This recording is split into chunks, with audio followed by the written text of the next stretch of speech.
오늘은 인생의 포도주가 떨어졌을 때 라는 제목을 가지고 요한복음 2장 1절로 4절을 통해서 하나님의 말씀을 전하겠습니다. 오늘 요한복음 2장 1절로 4절은 이렇게 기록되어져 있습니다.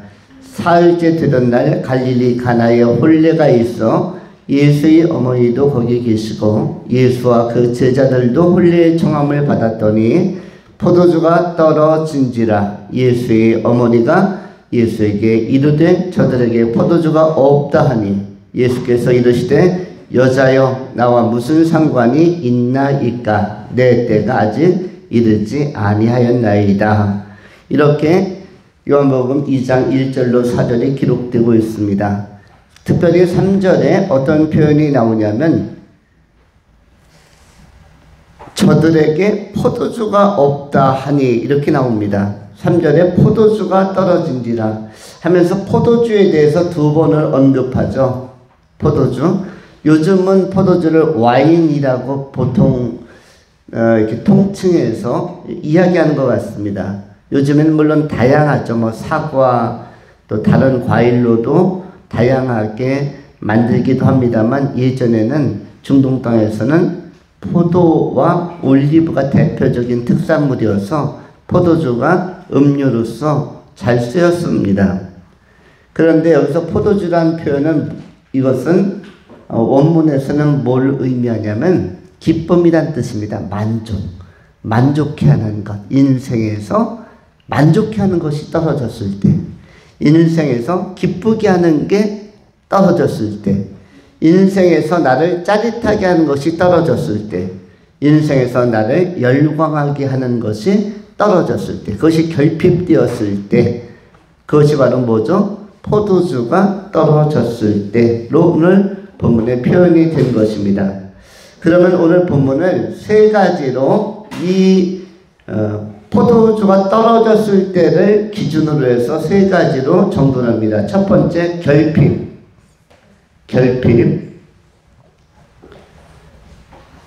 두 번째, 대체, 바꾸다, 보충하다, 대체. 세 번째, 결단.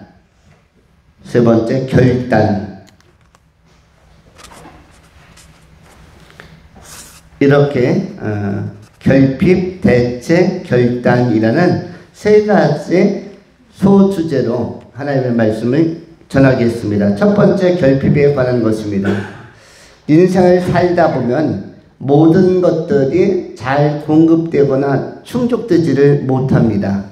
모든 것이 잘 채워지면 좋지만 인간의 삶은 완벽한 구성 요소로, 완벽한 자료로 이렇게 채워져 있지를 못합니다. 때로는 한두 가지 요소는 충분하지만 다른 쪽의 요소는 많이 부족하고 좀 아쉬운 것이 참으로 인생에는 많습니다. 우리에게 이 아쉬움이 없다면 모든 것이 완벽하다면 좋지만 지상 이 지구는 부족한 것이 많고 결핍, 아쉬운 것이 많습니다. 왜냐하면 아쉬운 것이 없는 나라가 있죠. 그 나라는 어디입니까? 그 나라는 저 하나님의 나라입니다. 세상 나라는 아쉬움이 있습니다. 여러분, 이 세상에서 없어야 하는 두 가지 기관이 있죠. 없어야 하는 직업이 있어요. 없어야 하는 직업. 앞으로 지상에서 영원히 사라져야 할 직업이 뭐죠? 첫 번째는 제일 먼저 사라져야 될 거 의사. 두 번째 사라져야 할 직업이 뭐죠? 약사. 절대로 있으면 안 되는 직업. 세 번째가 뭐가 있죠? 판사.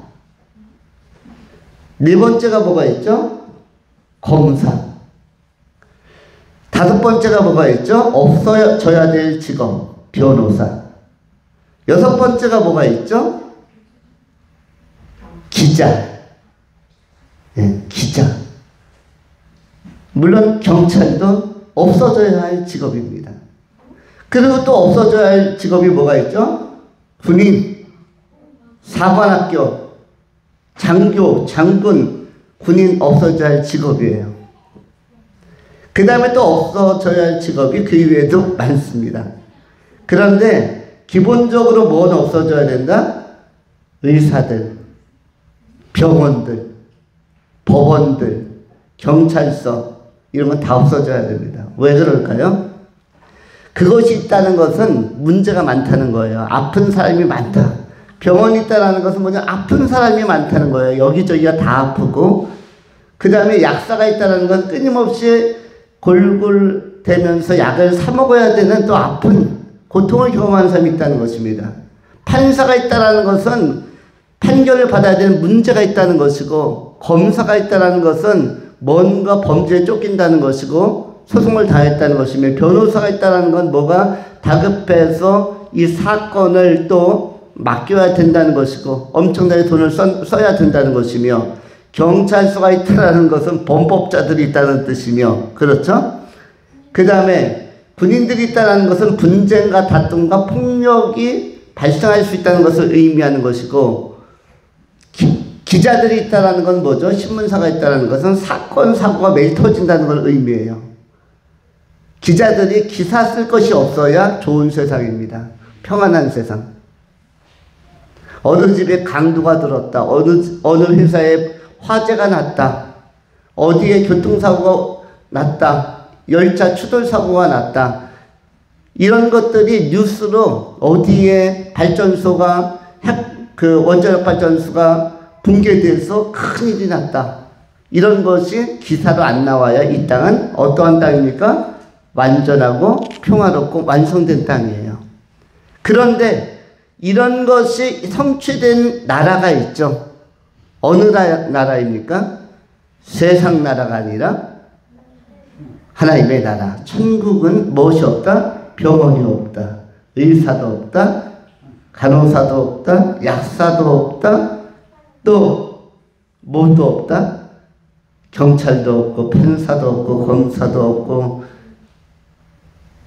아무런 이러한 그 기자들이라든지 이런 것이 없는 나라입니다. 왜냐하면 완벽한 평화가 유지되고 있기 때문에.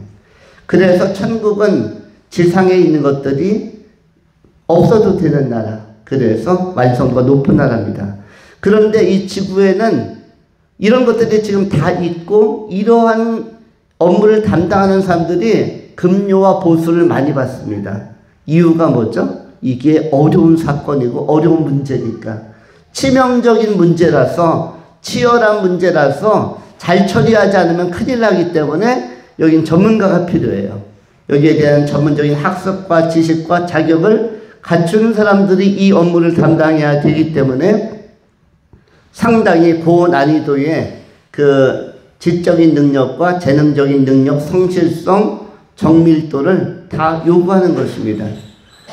이와 같이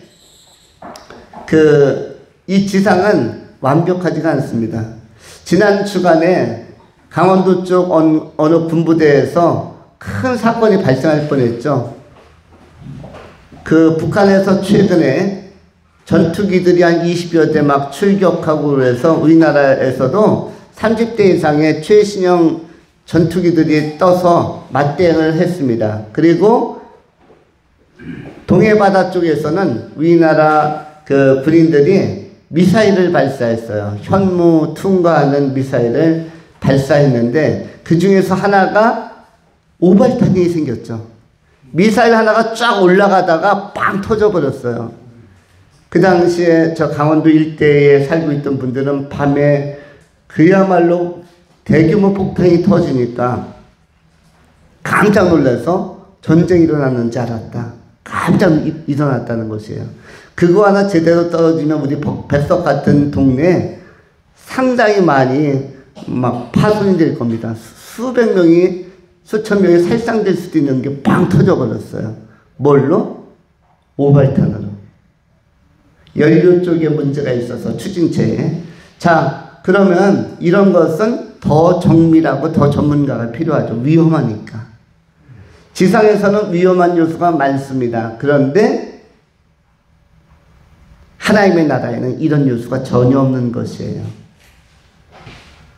그래서 사실은 이런 것을 다 갖춘 나라가 좋은 나라가 아니라 이런 것이 없어도 되는 나라. 여러분 제주도 같은 데 가면은 깜짝 놀랍니다. 또 서울에서 오래 살았다는 사람들은 요 양주에 와도 좀 놀라기도 해요. 왜냐하면 뭐가 없기 때문에 담장과 대문이 없고, 제주도 같은 데 가면은 교통경찰관도 없어요. 신호등도 없어요. 그래서 저도 깜짝 놀랐습니다. 제주도 가다가 아니 차들이 그냥 대충 서로 눈치 보면서 막 통과해요. 이거 서울 같았으면 대형 사고도 발생할 수 있고 큰 문제가 발생할 수도 있는데, 이게 그 신호등도 없이 막 차들이 다는 거 보고 깜짝 놀랐습니다. 그런데 양주에 오니까 또 양주에 대문 현관이 없어도 되는 동네가 있어요. 보니까 우리 교회가 지금 저 들어온 입구를 꽉 걸어 잠그는 것을 설치하지 않았어요. 저도 이제 서울에서 오래 한 40년 가까이 살았었기 때문에 그런 거는 상상도 못했습니다. 서울은 잠그고 또 잠그죠. 잠그고 또 잠그고 또 잠굽니다. 완벽하게 잠궈서 결코 바로 옆에 있는 이웃 주민들도 우리 집을 틈타지 못하도록, 그리고 이 담장에는 쇠꼬챙이 같은 거를 잔뜩 박아 놓습니다. 절대로 여기를 못 넘어오도록. 그만큼 뭐죠? 완성도가 떨어진다는 것이고 불안정하다는 것이죠. 인생에서 우리가 삶을 살 때 이렇게 그러한 지구 환경에서 산다는 것은 결핍의 요소가 많다는 것입니다. 젊을 때 우리는 그럼에도 불구하고 꿈과 열정이 있으니까 우리의 재능과 또 우리의 그 지혜를 사용해서 열심히 뭔가를 이루어 보려고 합니다. 우리에게 소망을 가지고 우리는 단 것들을 추구합니다. 단 것은 뭐죠? 달콤한 것들.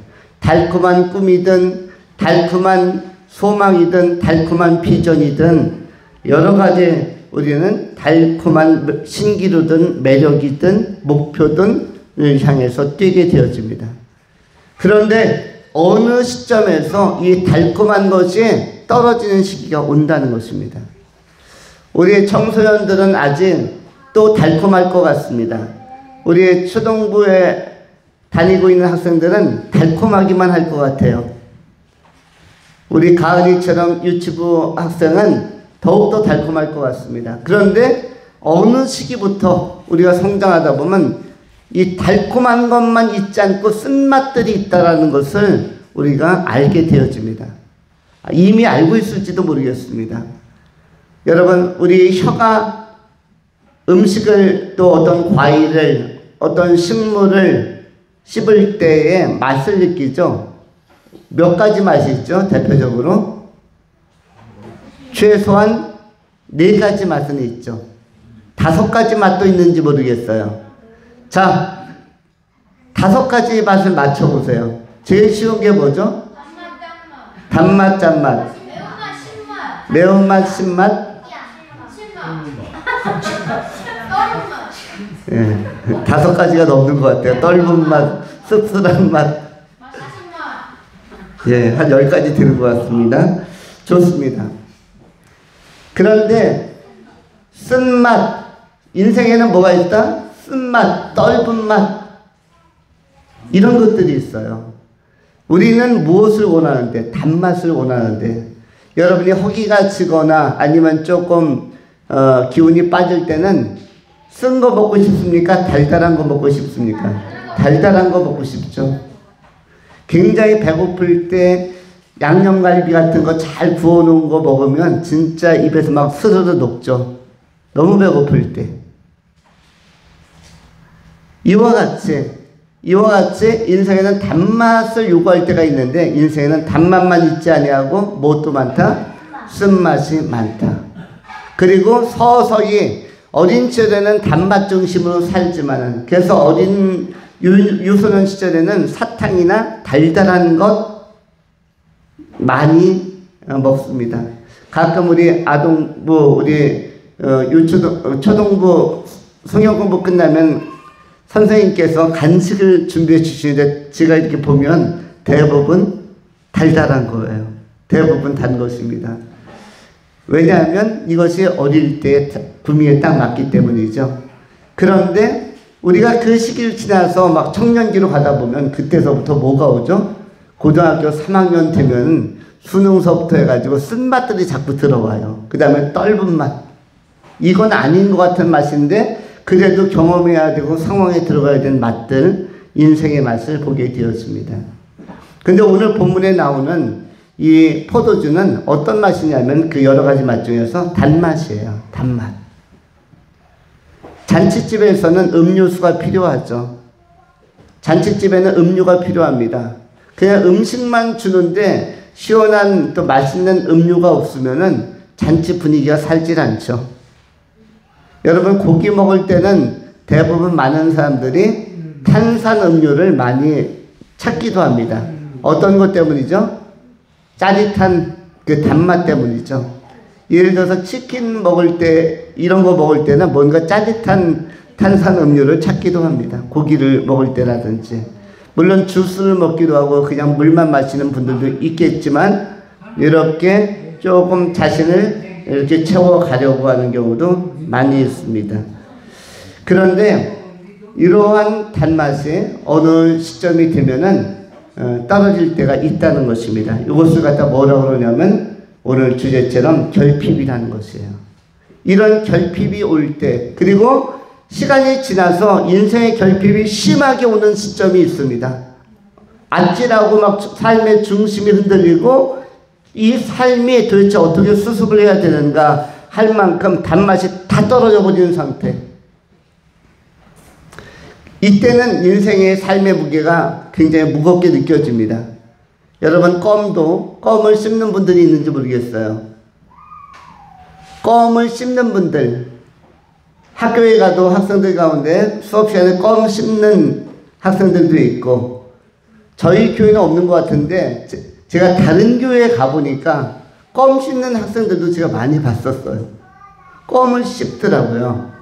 물론 운동선수들은 껌을 좀 씹으면서 운동하기도 합니다. 야구선수들도 껌 씹으면서 약간 여유를 가지고 이렇게 마음을 좀 안정시키면서 이렇게 타이밍을 잡기도 하는데, 그런데 껌도 처음에는 단맛으로 시작하지만 그래서 하나 씹다가 단물이 빠지면은 두 번째 껌을 그냥 동시에 씹는 경우도 있고요. 어떤 경우는 3개를 한 번에 씹는 경우도 있죠. 그리고 어떤 무모한 사람들은 한 통 자체, 껌이 보통 5개 들어있죠.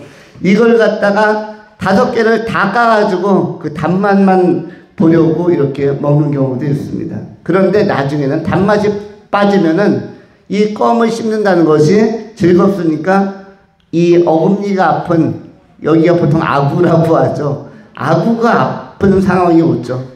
3개, 4개, 5개의 단맛이 다 빠져있을 때는 더욱더 이 씹는 것이 의미가 없어지는 것이죠. 인생도 마찬가지라, 인생도 사는 것이 항상 즐겁지만 않고 힘들 때, 괴로울 때, 쓴맛, 너무너무 지칠 때가 온다는 것입니다. 이러할 때 이 단맛이 떨어졌을 때, 인생 결핍이 왔을 때 우리는 어떻게 하는가? 우리에게는 뭐가 필요하죠? 변화가 필요한 것입니다. 바로 인생의 결핍은 변화를 통해서 돌파할 수가 있습니다. 그리고 또한 하나님께서는 이렇게 쓴맛이 올 때나 결핍이 올 때, 인생의 단맛, 달달한 것이 떨어져 갈 때, 달콤하고 향기로운 것, 향긋한 것이 떨어져 갈 때는 우리에게 변화하라고 우리에게 말씀하고 또 요청하고 계신 때입니다. 우리 주님께서는 우리에게 어떠한 그 말씀으로 격려를 하십니까? 예레미야서 32장 41절에 성경이 이렇게 기록을 합니다.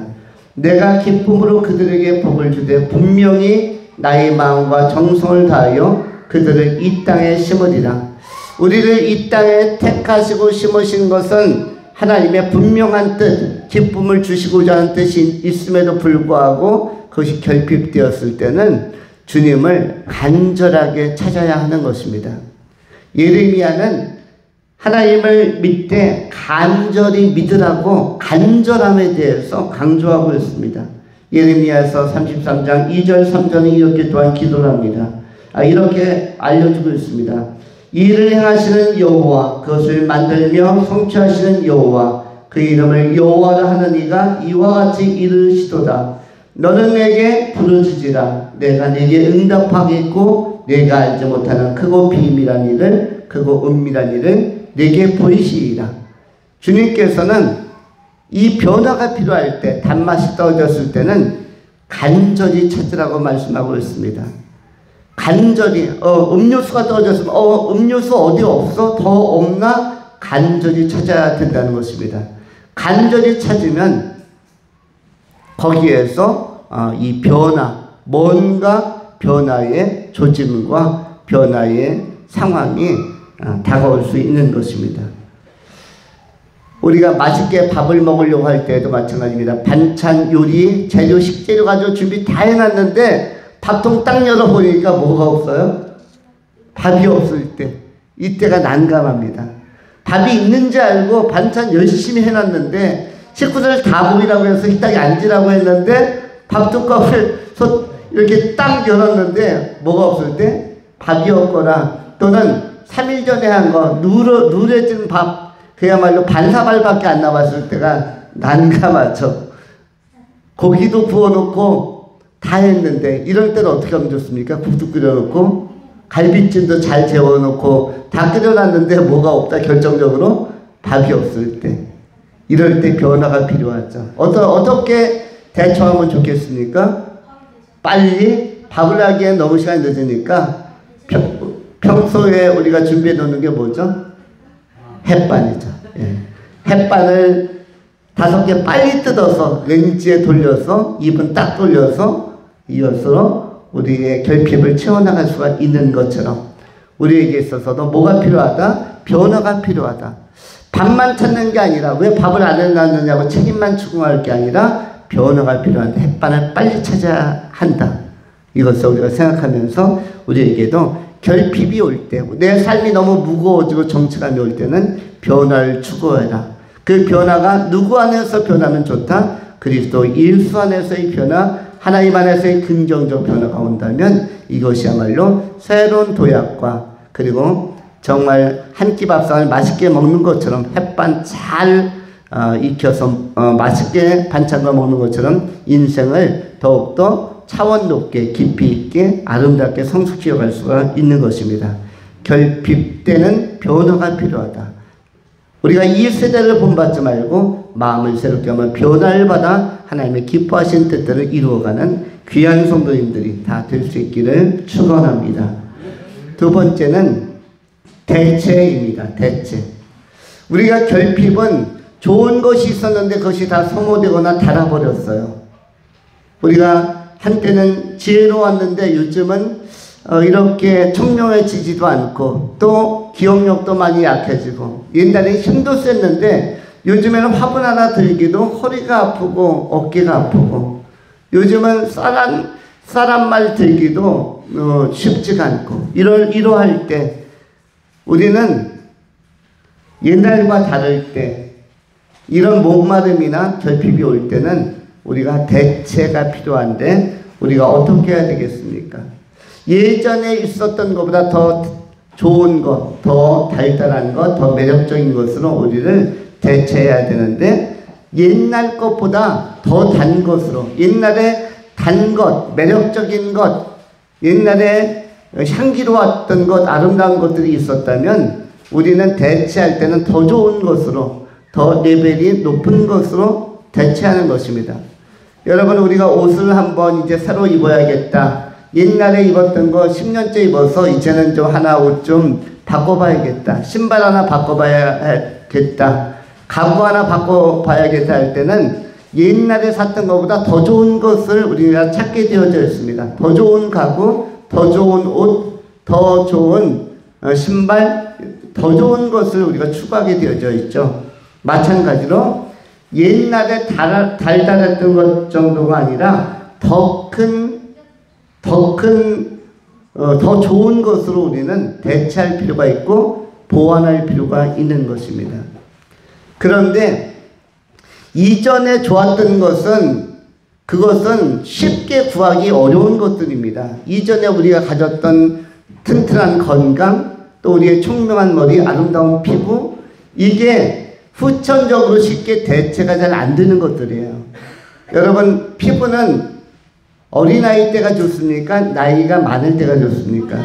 어린아이일수록 피부가 좋죠. 그런데 피부도 10살 넘어가면 벌써 어떤 현상이 일어납니까? 10살 넘어가는 피부는 무효입니다. 몇 살까지가 피부가 좋은 피부예요? 9살 때까지. 9살 때까지. 이때까지의 피부는 무슨 피부라고 해요? 꿀피부. 꿀피부. 아기 피부도 맞죠.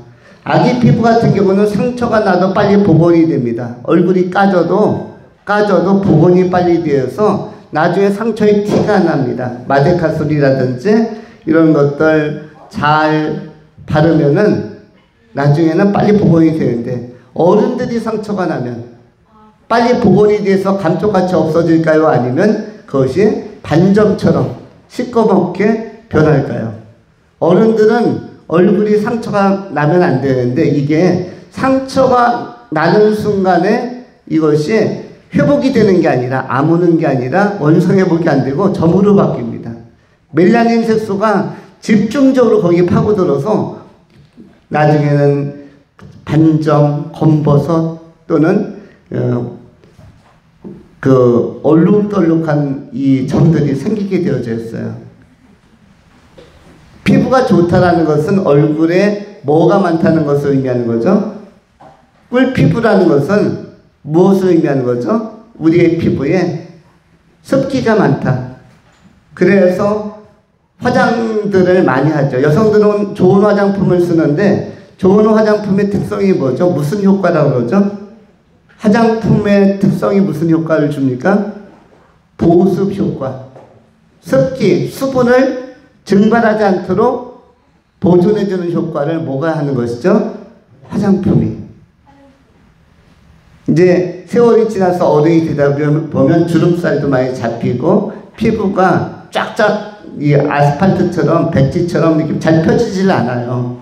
무슨 효과가 떨어져서? 보습 효과가 떨어져서 수분이 자꾸 증발하고 습기가 빠져나가서, 그래서 팽팽했던 피부가 약간 쭈글거리는 현상이 오는 것입니다. 그걸 막으려고 마사지하는 것도 있는 것이고, 그것 때문에 뭐도 하는 겁니까? 화장도 하는 거죠. 그런데 이렇게 원래 가지고 있는 것이 좋은 것이고, 피부도 어릴 때 가지고 있었던, 원래 가지고 있었던 피부가 좋고, 이도 치아도 나중에 우리가 틀니라든지 아니면 임플란트라든지 나중에 한 이가 좋습니까? 어릴 때 태어날 때 가지고 있는 이빨이 좋습니까? 원래 가지고 있는 게 좋은 거고요. 모든 것들이 처음에 가지고 있는 것이 좋은 것들이에요. 그래서 웬만한 것으로서는, 후천적으로 웬만한 것으로는 더 좋아지기가 어렵습니다. 그런데 기왕 결핍과 부족함이 와서 이걸 채워나가려면 더 좋은 것으로 해야 된다는 것입니다. 근데 더 좋은 것은 세상에서는 구하기가 어렵습니다. 왜냐하면 우리 인생에서 하나님께서 우리에게 처음부터 주신 건 다 결정적으로 좋은 것만 주셨기 때문에 웬만한 것 가지고는 대체가 불가하고 그것이 채워지지 않는 것이에요. 이것이 채워지지 않으면은 뭐가 없습니까? 만족도가 떨어지는 것입니다. 여러분, 세상에 있는 많은 사람들이 행복하게 삽니까? 조금 우울하고 불안하고 또는 조금은 불행해 보이는 사람이 많습니까? 요즘 사람들을 보면 표정 밝은 사람이 많아요? 조금 어두운 사람이 많습니까? 어두운 사람이 많아요. 왜 어두운 사람이 많을까요? 인생이 행복해야 되는데 이게 쉽지 않기 때문입니다.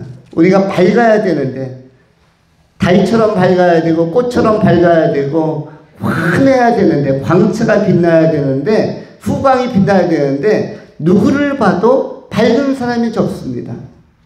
밝으려면은 어디가 밝아야 되죠? 마음이 밝아야 됩니다. 마음에 이 광채가 나야 되고 마음의 조명이 밝아야 되는 것이에요. 그런데 마음이 어두우며 마음에 불이 꺼져 있으면 아무리 피부가 백옥 같아도 어두운 것이에요. 거기에도 뭐뭐다? 그늘이 질 수 있는 것이죠. 근데 그늘이 너무 짙으면은 이것이 사람을 우울하게 하는 것이죠. 그러면 우리가 우리의 밝음, 이것은 무엇으로 가능하다고 했죠? 마음이라고 했죠. 그럼 마음을 밝게 하려면은, 그 심령을 밝게 하려면은 결국 마음과 심령의 통치자, 마음과 심령을 채우실 수 있는 분, 그분에게 의탁해야만 제대로 된 대체, 우리의 내면석이 엄청나게 밝아지면 흑인들도 번쩍번쩍하게, 그리고 너무 우아하게 이렇게 빛날 수가 있습니다. 여러분, 흑인하면 어두울 것 같죠? 칙칙할 것 같죠? 근데 흑인들 가운데도 성령 충만한 흑인들 많고, 옛날에 마틴 루터 킹 목사님이라든지, 최근에도 미국의 부통령이 한국에 순방했는데 여성이었어요. 백인이었을까요? 황인이었을까요? 흑인이었을까요? 미국의 부대통령. 백인, 황인, 흑인. 흑인이에요. 부대통령이면 우리나라의 국무총리인데 엄청나게 높은 직위죠. 흑인인데 당당합니다. 그렇죠? 당당합니다. 만일 바이든 대통령이 유고시에, 비상시에는 사고가 나면은, 그래서 대통령직을 수행할 수 없는 상태가 발생하면 누가 미국을 이끌어가죠? 이 흑인 여성이. 결코 미모가 아닙니다. 그럼에도 불구하고 뭐가 있어요? 당당함과 기품이 있습니다. 당당함과 기품이 있습니다. 우리는 우리의 내면 세계, 우리의 마음과 우리의 심령이 밝고 당당해야만 우리의 삶도 활짝 피어날 수가 있는 것입니다. 그런데 그 영혼과 심령은 누가 주장하는가?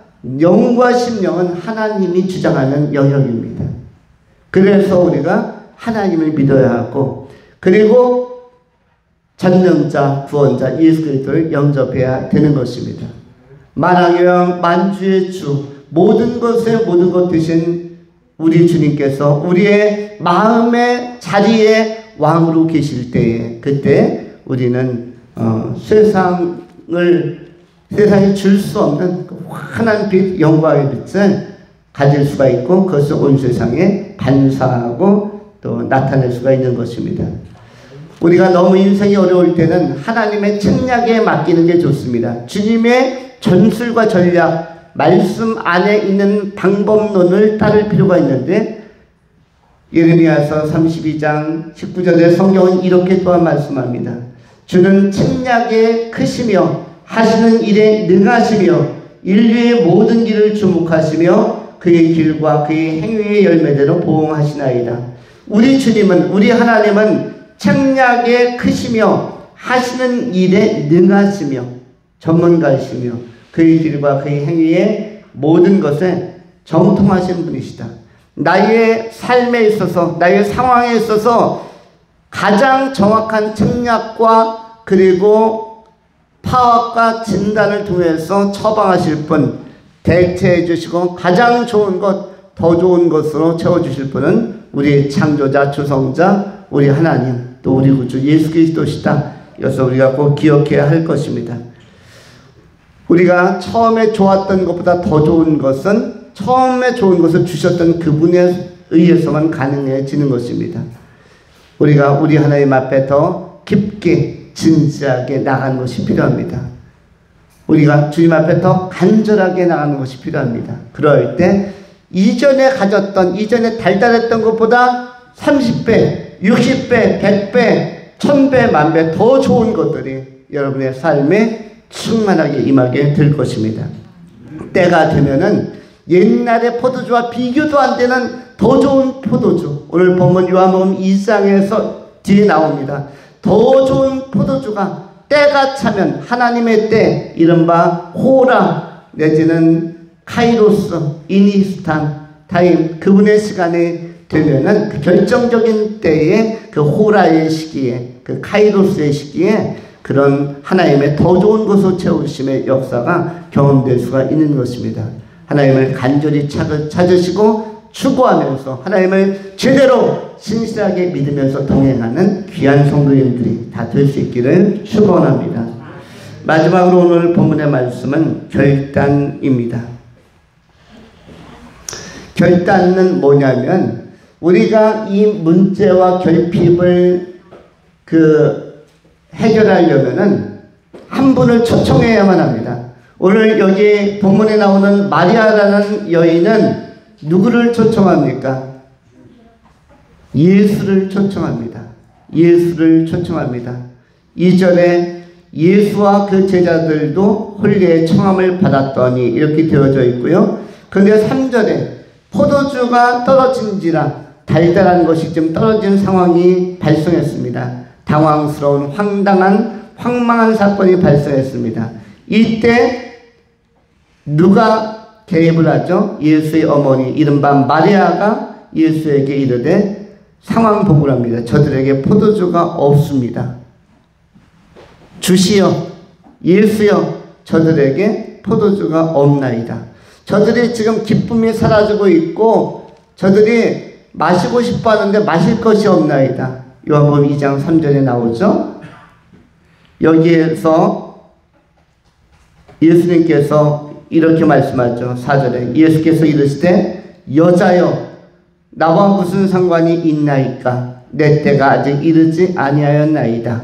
이 4절을 해석하는 것이 굉장히 중요한데 4절은 묵직한 무게감을 가지고 있는 비밀과 신비와 보물창고와 같은 내용을 가지고 있는 게 4절입니다.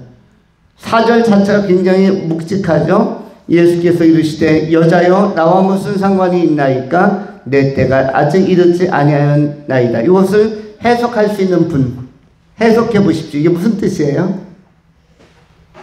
해석하기 어려운 것이 두 가지가 있습니다. 4절에 먼저 예수께서 이르시되 여자여라고 합니다. 어머니라고 하지 않고 뭐라고 합니까?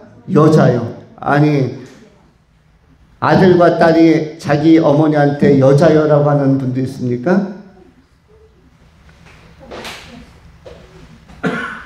우리 이하은 양은 어머니에게 여자여 이렇게 부릅니까? 여자여. 또는 뭐 아빠들에게 남자여 이렇게 부릅니까?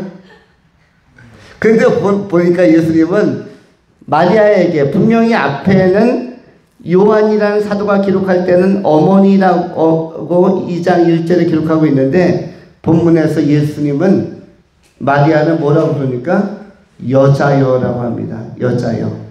이게 무슨 뜻이냐면 이거는 헬라어로 귀나이라는 단어입니다. 귀나이. 우리가 귀가 있죠? 얼굴에도 귀가 있는 귀나이가 여자인데 여자여라고 부르는 것은 무슨 의미냐면은 나는 당신이 아는 인간 예수가 아닙니다. 라고 구별해 놓는 것이에요. 나는 당신 앞에 지금 창조자로 구원자로 메시아로 와 있는 존재입니다. 나는 하나님의 아들입니다. 당신의 아들이 아니고 당신은 나를 당신의 아들이라고 생각하지만 당신을 통해서 이 땅에 역사에 들어온 것은 맞지만 이제는 마리아여 철이 좀 드셔야죠. 저는 내 입장에선 당신은 여자입니다. 나는 누구입니까? 구원자, 메시아, 하나님이니까. 이것을 구별해 주는 것이 여자여라는 단어예요. 이것이 없었다면 그냥 어머니 내 때가 아직 안 됐습니다. 이렇게 대답을 했겠죠. 그런데 그렇게 하지 않고 여자여, 귀나이, 피조물이요. 한 지구촌에 있는 평범한 여인이요. 라고 창조자로서 하나님의 위격과 위상으로 부르고 있는 것입니다. 이 말은 뭐냐면 공성에 본격적으로 대비했고 공성을 시작하고 있다는 것이에요. 그 다음에 한 단어 더. 그것이 조금 전에 얘기했던 내 때라는 단어입니다. 이른바 호라, 이른바 카이로스. 호라, 카이로스, 때, 요것이 뭐죠? 타임, 요것이 뭐죠? 왜 내 때가 이르지 않았다고 합니까? 여기에서 기쁨을 정말 줄 수 있는 것은 포도주가 아니다. 포도주 갖다가 내가 어디 가서 구해다 줄까요? 상점에서 구해다 줄까요? 이거를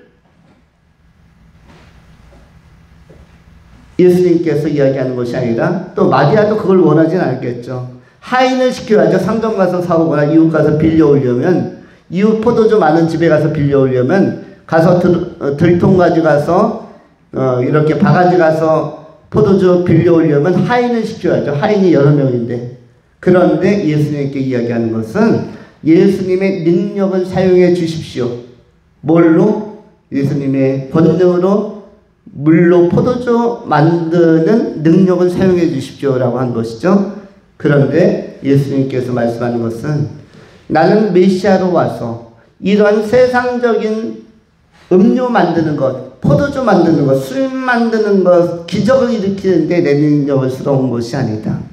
내가 세상을 정말 세상의 결핍을 채워줄 수 있는 것은, 기쁨을 줄 수 있는 것은 바로 십자가와 부활을 통해서 구원을 주는, 인생에 있어서 가장 큰 기쁨은 구원받는 것인데 그 구원을 주러 온 것이다.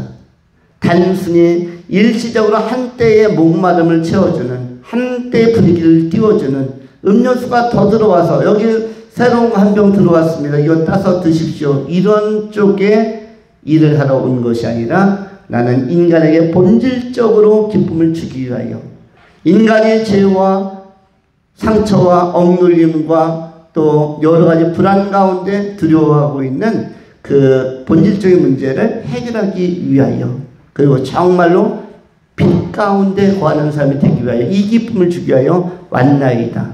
십자가와 부활, 그것을 위한 때는 아직 정말 큰 기쁨을 주러 왔는데 그 기쁨의 때는 되지 않았나이다. 그래서 내 때가 되지 아니하였나이다. 이렇게 선언하고 있는 것입니다. 말씀을 정리하겠습니다. 자, 말씀의 마지막 부분은 잘 들어야 되는 거죠. 말씀의 마지막 부분은 잘 들어야만 합니다. 지금부터 여러분이 해야 될 것은 뭐다? 여러분들은 지금부터 투자를 해야만 합니다. 투자, 그 결단을 해야만 합니다. 그건 뭐냐면 내가 언젠가는 정말 잘 되는 사람이 되겠다라는 결단을 해야만 합니다. 언젠가는. 그 언젠가는 언제냐면은 바로 본문에 나오는 때가 되었을 때. 때는 언제 확인할 수 있는 때냐면 하나님의 나라 천국에서 확인하는 때입니다. 세상 나라에서가 아니라 하나님 나라에서 확인하는 때가 옵니다. 여러분, 한 번 우리는 주어진 삶을 살지만 한 번은 하나님 나라에 다 가고 하나님의 심판대 앞에 섭니다.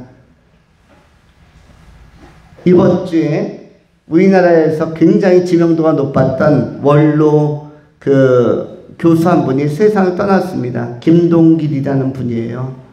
박사이고 국회의원도 지냈고 교수도 했고 철학 또 역사학에 조예가 깊으신 분이죠. 94세의 나이로 소천했습니다. 그런데 이분이 신앙을 가지고 있었을 가능성은 상당히 높은데, 그런데 진정한 신앙인이었는가 아닌가는 모호합니다. 진정한 신앙인이었는가 아닌가는 애매합니다. 우리가 같은 철학자 가운데도 한국의 김영석이라는 분은 신앙이 좋은 것으로 알고 있어요. 그런데 김동길 이분은 철학자답지 않게, 역사자답지 않게 정치에도 어떤 때는 대선에도 한번 도전해 보려고 했고, 그래서 좀 독특한 취향을 가지신 이분은 지금쯤 천국에 가셨을까? 지옥으로 떨어졌을까? 이것이 지금 애매합니다. 가능성이 없는 것은 아니죠. 천국 갈 가능성도 있죠. 그러나 누구도 보장할 수는 없는. 그런데 만일 천국에 갔다면 천국에서 엄청난 영광을 누리게 될 것입니다. 여러분, 효과와 효율이 있어요. 뭔가 투자할 때 효과라는 것은 뭐죠? 한 개 투자해서 2개를 생산하면 효과가 많은 거죠. 3개 투자했는데 5개 얻으면 역시 효과가 있는 겁니다. 그런데 효율이라는 건 그것이 아니라 2배, 3배, 4배, 5배, 30배, 60배, 100배 이렇게 곱하기로 늘어가는 것이 효율이죠. 여러분은 지금 돈이 안 드는 투자를 할 수가 있습니다. 돈이 안 드는데 효율은 최고인 거. 그것이 뭐죠? 신앙적인 투자입니다. 기도의 투자입니다. 주님께서는 부르짖으라, 기도하라고 말씀합니다. 믿으라고 말씀합니다. 말씀을 가까이 하라고 우리에게 요청합니다. 이거는 그야말로 고효율입니다. 효율이 엄청나게 큰 거예요. 왜냐하면 최소한 30배, 60배, 100배의 열매를 거두니까. 어디에서 확인할 수 있는 것이죠? 하나님의 나라, 천국에서 바로 확인할 수 있는 것들입니다.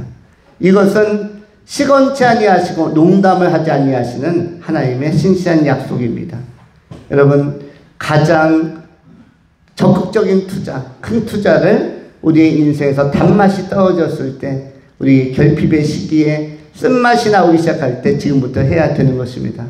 특별히 우리 장년들, 노년들은 더욱더 신앙이 깊고 확실한 것에 투자해서 여러분의 천국에 다 들어감으로 말미암아 정말로 내가 그 말씀 듣고 투자했는데, 결단했는데 너무너무 잘했다, 나는 그러한 그 경험이 여러분의 미래에 임할 수 있도록 이 시간에 예수 잘 믿기를 결단하고 이전보다 더 하나님을 가까이 하기로 결단하고 추구하는 큰 결단을 통해서, 대담한 결단을 통해서 여러분이 귀한 결실을 거두는 미래가, 영생이 주어질 수 있기를 축원합니다. 기도하겠습니다.